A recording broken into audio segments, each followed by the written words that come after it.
conquête de la souveraineté passe avant tout par l'exploitation des ressources nationales au profit de nos populations.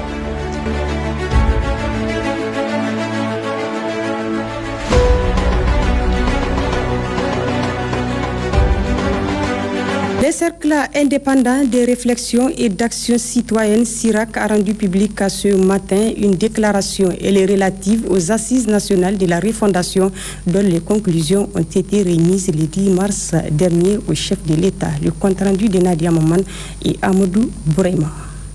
Dans cette déclaration articulée autour de 5 points, le cercle indépendant de réflexion et d'action citoyenne s'est appesanti sur l'espoir que constituent ces assises nationales pour un avenir meilleur. Les mesures de redressement classiques, les propositions de réforme hardies et même radicales que comporte le rapport sur les assises ne peuvent que susciter l'espoir légitime des populations pour un meilleur devenir.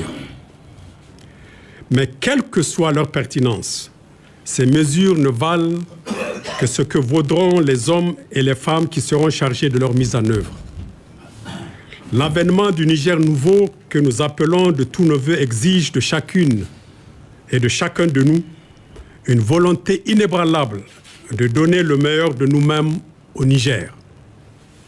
En effet, nous pouvons prétendre à un Niger meilleur que si le changement commence au niveau de chaque citoyen et de chaque citoyenne, déterminé à aligner ses ambitions, son comportement et ses actes avec la vision d'un Niger nouveau. En outre, une des mesures radicales qu'il conviendrait de prendre a trait aux critères devant régir le choix des responsables, qu'ils soient hommes ou femmes, civils ou militaires, chrétiens ou musulmans, ou citoyens de quelque confession que ce soit. Tous les Nigériens sont égaux en droit et en devoir, et dans ces conditions, il est grand temps qu'en la matière, le patriotisme, la compétence et l'intégrité remplacent toutes les considérations nocives d'ostracisme liées à l'appartenance religieuse, ethnique, parentale, partisane ou de sexe qui ont prévalu jusque-là. Il faut faire l'effort de rechercher, d'identifier et de sélectionner les meilleurs d'entre nous au-delà des cercles de connaissances, d'amitié ou de famille. Il faut faire l'effort de dénicher les hommes et les femmes dévoués, aptes et prêts à ne reculer devant aucun sacrifice pour sauvegarder et faire prévaloir les intérêts du Niger. La responsabilisation doit aussi accorder une place de choix à la jeunesse parmi les plus valeureux. Un pays qui ne peut pas valoriser ses ressources humaines ne pourra rien développer, car il convient de garder à l'esprit que la matière grise est plus importante que les matières premières. À propos du pardon et de l'oubli, le CIRAC estime que certaines conditions doivent être réunies avant d'évoquer ces deux concepts. Le pardon est sans nul doute nécessaire à la cohésion sociale, au vivre ensemble dans la paix, la synergie des actions et la communion des cœurs pour affronter ensemble les défis de la vie et bâtir une nation forte et prospère. Toutefois, l'histoire des peuples nous enseigne que pour que la cohésion sociale soit sincère et durable, le pardon doit réunir 3 conditions essentielles. Premièrement, il doit reposer sur la divulgation de l'exacte vérité en rapport avec les griefs exprimés et les faits reprochés. Deuxièmement, il nécessite que justice soit faite pour les crimes et délits commis et que tous les auteurs, co-auteurs et complices répondent de leurs actes. Troisièmement, le pardon requiert le repentir des coupables. Quant à l'oubli, il faut seulement rappeler qu'un peuple qui oublie son passé se condamne à le revivre. Oui, un peuple qui oublie son passé se condamne à le revivre. C'est pour ne pas oublier que les historiens œuvrent à nous faire connaître notre passé. L'oubli travestit l'histoire et n'aide pas à tirer les leçons pour mieux comprendre le présent et préparer l'avenir en toute lucidité et responsabilité. D'autres questions comme la nécessité de redoubler de vigilance et de vaillance, le besoin de la mise en œuvre de la refondation dans la pertinence, l'efficacité et la sobriété ou encore l'appropriation par le peuple des conclusions de ces assises ont été soulevées par le CIRAC. Le CIRAC qui a pour terminer encouragé la radio-télévision du Niger dans sa mission d'éducation des citoyens dans ce processus de refondation. Vous avez sans doute à rectifier de vous-même qu'il s'agit d'un reportage du Mali. La suite de cette édition, le montant total des ressources mobilisées par le comité de gestion du Fonds de solidarité pour la sauvegarde de la patrie à la date du 14 mars 2025 s'élève à 26 milliards 37 millions 223 749 francs CFA. Abariamiti. Les contributions volontaires en numéraire s'élèvent à un montant global de 5 milliards 384 millions 514 717 francs CFA et se répartissent comme suit. Numéraire, espèces, chèques et virements 4 milliards 953 millions 677 760 francs CFA. Société de transfert d'argent Nita, Al-Iza, Zeyna, Amana et Niger Post 427 250 951 francs CFA. Mobile Money, Airtel, Move et Zamani Telecom 3 586 006 francs CFA.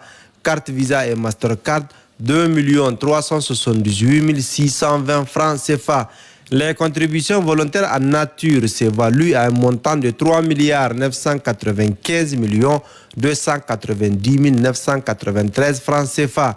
Les contributions volontaires émanant des citoyens de bonne volonté, des opérateurs économiques, des entreprises citoyennes, de la diaspora et des amis du Niger s'élèvent à un montant total de 9 milliards 379 805 710 francs CFA à la date du 14 mars 2025. Au titre de prélèvement, le montant total collecté à la date du 14 mars 2025 s'élève à un montant de 16 milliards 657 418 039 francs CFA et se détaille comme suit. S'agissant du prélèvement sur certaines rubriques de la structure des prix des hydrocarbures, 9 milliards 888 145 392 francs CFA, du prélèvement de 10 francs sur chaque appel et chaque souscription au forfait Internet, 3 milliards 971 799 848 francs CFA, du prélèvement de 10 francs CFA sur le ticket de transport terrestre et les péages routiers et 1000 francs CFA sur le ticket de transport aérien, 109 319 300 francs CFA, du prélèvement de 10% sur la taxe sur les nuitées d'hôtel, 5 741 668 francs CFA, du prélèvement de 10% des redevances versées à la RCEP, 1 milliard 207 151 811 francs CFA, du prélèvement de 10% des redevances annuelles pour l'exploitation des services de radio-diffusion et télévision nationale et internationale, 19 657 700 francs CFA, de la contribution de 10% sur le montant de toute exonération d'impôts, de droits de douane, de taxes et de redevances accordées par l'État aux bénéficiaires du régime dérogatoire, 999 992 486 francs CFA, du prélèvement de 100 francs par contrat d'assurance, 42 959 701 francs CFA, du prélèvement de 10 francs CFA par abonné d'une formule au bouquet télé, 14 403 340 francs CFA, du prélèvement de 10% sur les redevances de régulation versées à la RECOP, 380 171 543 francs CFA, du prélèvement mensuel de 500 francs CFA sur chaque taxi et 250 francs CFA sur chaque tricycle, 18 75 250 francs CFA. Le montant total des ressources mobilisées par le comité de gestion du Fonds de solidarité pour la sauvegarde de la patrie à la date du 14 mars 2025 s'élève à 26 milliards 37 223 749 francs CFA. Pour toute information en désagrégé, veuillez consulter la plateforme digitale du Fonds de solidarité pour la sauvegarde de la patrie. Dans le même ordre d'idées, conformément à l'ordonnance numéro 2023-13 du 11 octobre portant création du Fonds de solidarité, le FSSP est géré par un comité de gestion sous la supervision et le contrôle du Conseil national pour la sauvegarde de la patrie à CNSP. Ces récapitulatifs représentent les dépenses effectuées sur les ressources du fonds et les affectations de contributions en nature. Retrouvons Abariamiti. Le montant total des ressources mobilisées au 14 mars 2025 s'élève à 26 milliards 37 223 749 francs CFA, dont 5 milliards 384 514 717 francs CFA de contributions volontaires en numéraire, 3 milliards 995 290 993 francs CFA contributions volontaires en nature et 16 milliards 657 418 039 francs CFA de prélèvement en numéraire.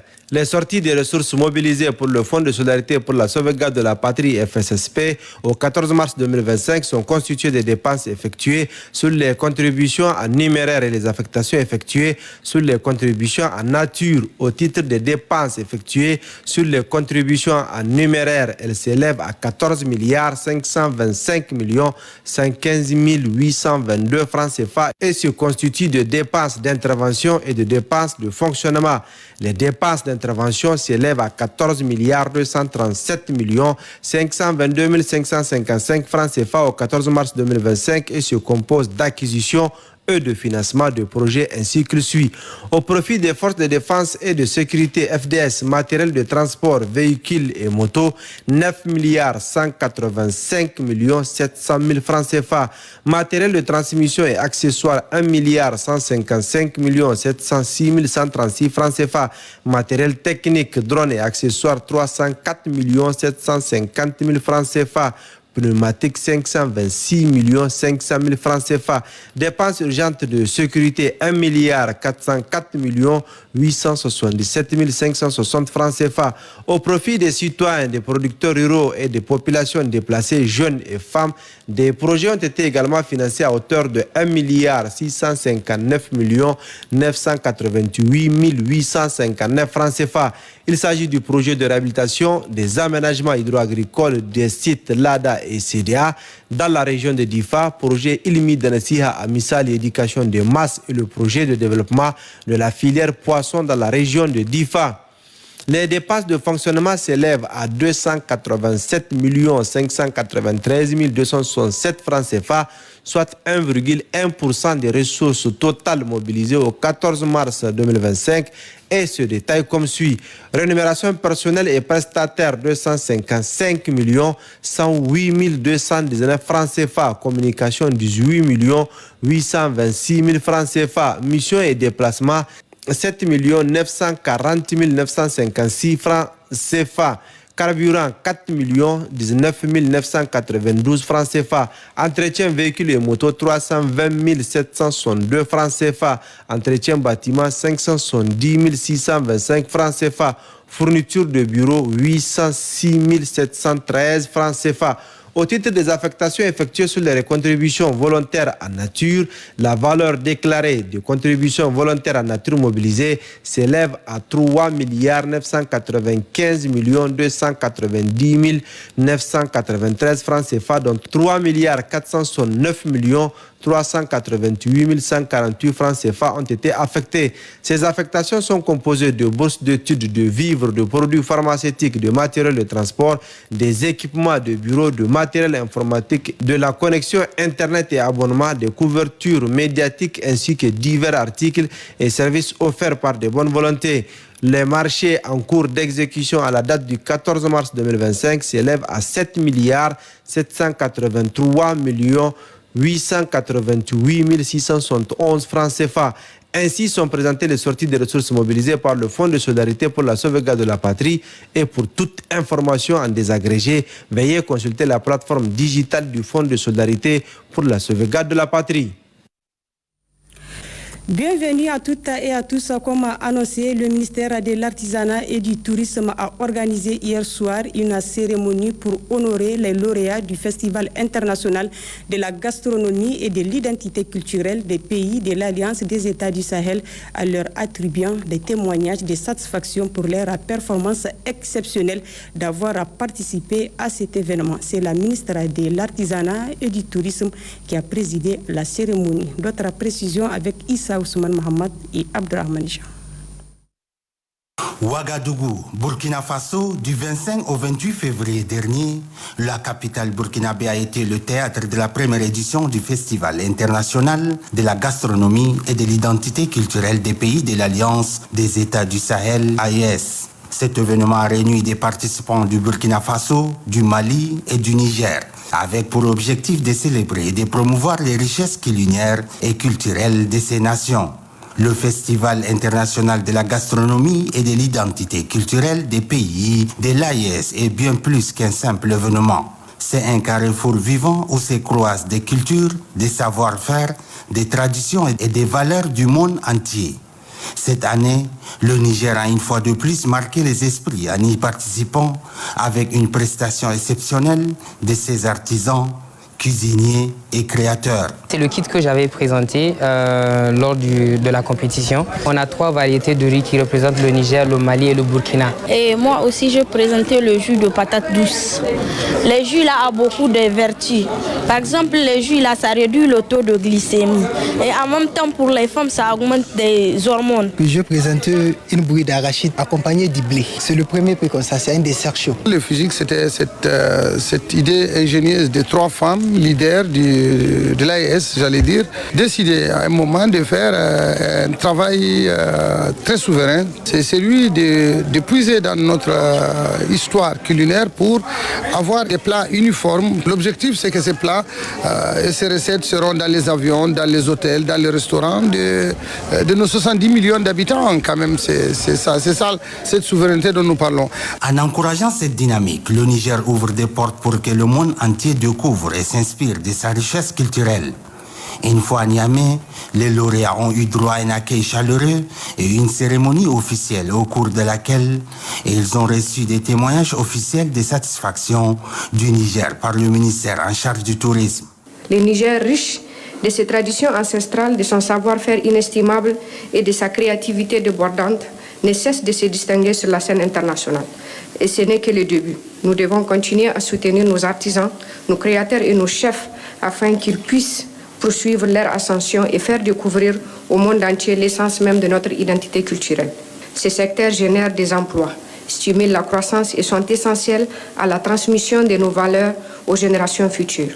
C'est pourquoi au sein du ministère de l'Artisanat et du Tourisme, nous mettons tout en œuvre pour soutenir ces secteurs afin que nos talents puissent s'épanouir et se faire connaître sur la scène internationale. Ces distinctions ne représentent pas seulement des réussites individuelles, elles symbolisent avant tout l'effort collectif, la passion commune et l'engagement sans faille du Niger pour la préservation et la valorisation de son patrimoine culturel. Ces trophées incarnent une volonté forte de transmettre et de célébrer les richesses culturelles du pays aux yeux du monde. Cette cérémonie a été un moment de reconnaissance pour les efforts des participants et a souligné l'importance de leur contribution à la promotion de l'artisanat. La conquête de la souveraineté passe avant tout par l'exploitation des ressources nationales au profit de nos populations.